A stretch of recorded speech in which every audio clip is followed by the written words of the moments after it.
The night rain poured endlessly over the streets of Chicago as 25-year-old Christopher Hale stood outside a luxury nightclub, laughing while a young woman cried in front of him.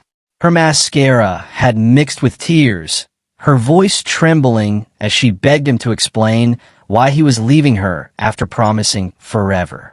But Christopher simply adjusted his expensive jacket, smirked coldly, and walked away without even turning back. To him, love was never real. Feelings were temporary, heart for toys, and every few months, another girl was left shattered behind him while he searched for someone better. But that stormy night, Christopher had no idea that one day he himself would lie helpless in complete silence, abandoned in a mansion so large that even his own footsteps would stop echoing back to him. If you believe kindness matters, if you believe people deserve second chances before it becomes too late, then take a moment to like, comment, share, and subscribe to the channel for more emotional stories that touch the heart. Christopher came from a middle-class family living in a small apartment on the outskirts of Chicago. His father worked long shifts repairing machines in a factory, while his mother stitched clothes at home late into the night to help pay university fees. Christopher was their only son, handsome enough to turn heads wherever he went. At university, girls admired him instantly. He knew exactly how charming he looked when he smiled, how confidently he spoke, and how easily people trusted him. Slowly, that attention turned him arrogant. Every relationship became a game. He would shower girls with affection for a few months, make them believe they were special, and then suddenly disappear once he grew bored. He never cared about tears, pain, or heartbreak. To Christopher, emotions were weaknesses. As the years passed, his greed also grew stronger. He no longer wanted ordinary relationships. He dreamed of luxury cars, expensive watches, giant mansions, and a lifestyle far beyond what his parents could ever provide. He hated feeling middle class. He wanted power. Money became more important than humanity itself. One afternoon, during university fundraiser, Christopher met Olivia Bennett. She was not considered beautiful by the standards people constantly discussed online. She was slightly chubby, quiet, and simple in appearance, but her kindness stood out instantly. She smiled gently at everyone and spoke with respect, even to workers and waiters. Olivia was the daughter of Richard Bennett, one of the biggest business tycoons in Illinois. Their family owned construction companies, hotels, and luxury properties across several states. Christopher saw something else when he looked at Olivia. He did not see a person. He saw opportunity. For the first time in his life, Christopher pretended to be sincere. He acted humble around Olivia, listened carefully to her stories, and treated her differently than the girls before her. Olivia had lived a lonely life despite her wealth. Most people approached her because of her father's status, and deep down she feared nobody would ever genuinely love her. Christopher studied that insecurity carefully and used it perfectly. Within a year, Olivia fell deeply in love with him. Richard Bennett was not foolish. The moment he met Christopher, he sensed the hunger in his eyes. During family dinners, Richard watched how Christopher admired expensive paintings more than conversations. He noticed how Christopher asked questions about company assets instead of Olivia's happiness.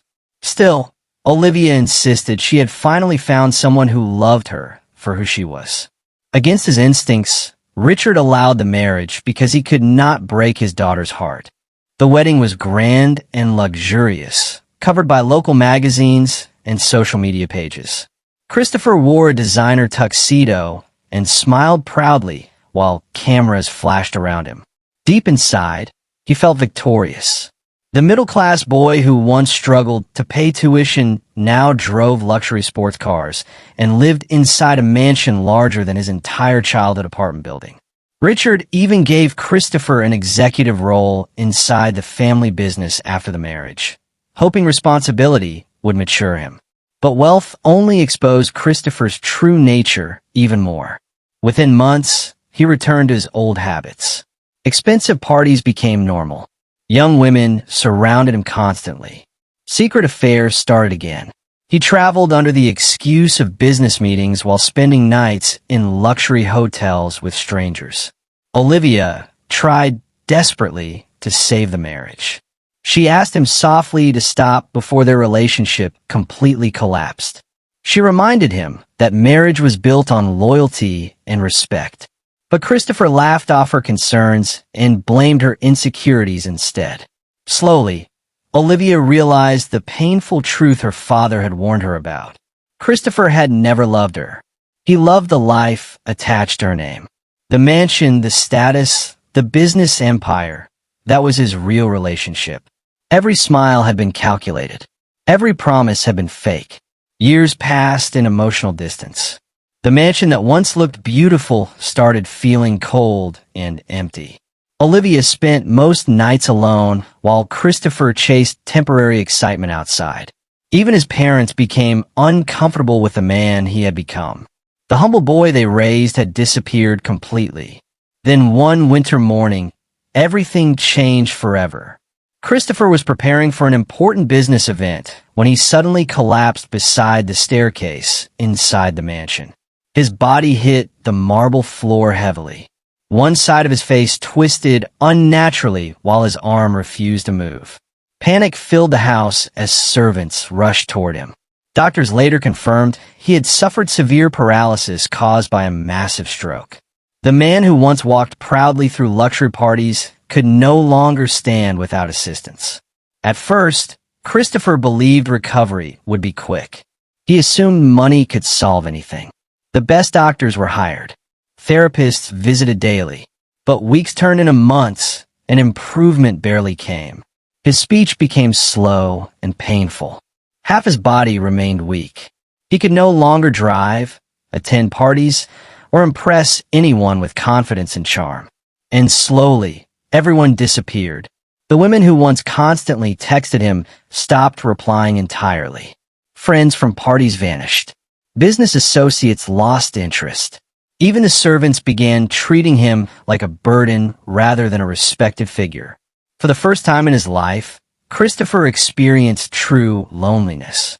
Olivia stayed initially, helping him eat, arranging medicines, and attending doctor appointments despite everything he had done to her. But Christopher's bitterness only grew. Instead of gratitude, he became angry and frustrated. One evening, Olivia stood quietly near the giant bedroom window while snow fell outside the mansion. She looked exhausted beyond words. Years of emotional pain had drained her soul. She realized she could no longer destroy herself trying to save someone who never valued her heart. A few days later, she left the mansion peacefully. Christopher watched helplessly from his wheelchair as the front gates slowly closed behind her car. The silence afterward was unbearable. For the first time, there was nobody left to manipulate, nobody left to impress, nobody left to blame. Only regret remained. The giant mansion became his prison. Empty hallways echoed painfully. At night, he stared at the ceiling, remembering every girl he had hurt, every tear he ignored, every heart he treated like garbage. He remembered Olivia's kindness most of all. The woman he considered average had actually been the most beautiful soul he had ever met. But by then, it was too late. One rainy evening, Christopher asked an old servant to wheel him into the backyard garden. Years earlier, he had celebrated lavish parties there under bright lights and loud music. Now dead leaves covered the pathways, and cold wind moved silently through the trees. Christopher looked toward the empty mansion windows and finally understood something terrifying. A person can own everything in the world and still end up with absolutely nothing. Money gave him comfort, but never peace. Luxury gave him status, but never love. His arrogance gave him temporary pleasure, but destroyed every meaningful connection around him. As tears rolled slowly down his face, Christopher whispered apologies to people who were no longer there to hear them. Before we reach the ending, comment below and tell us, do you think people truly realize the value of love only after losing everything? Months later, Christopher's health worsened further. He spent most days alone in silence, listening to rain against the windows of the mansion he once dreamed about. One afternoon, an old photo album accidentally fell beside his wheelchair. Trembling, he opened it and saw pictures from university days. There were smiles, friendships, his hard-working parents, and Olivia standing beside him with genuine love shining in her eyes. Christopher broke down completely. For the first time in years, he cried not out of self-pity, but because he finally understood the pain he had caused others. He had spent his entire youth chasing beauty, money, and excitement while ignoring loyalty, kindness, and genuine love. By the time he learned the truth, his body was broken, his relationships destroyed, and his life empty. And somewhere far away, Olivia had finally found peace living a simple life away from luxury, while Christopher remained trapped inside the cold mansion he once believed would make him happy. If this story touched your heart, even a little, then please like, share, comment, and subscribe to the channel. Your support helps bring more emotional and meaningful stories to life. Stories that remind us all that love, loyalty, and kindness are far more valuable than money or beauty. Because sometimes life gives people everything they wanted, only to show them that none of it truly mattered in the end.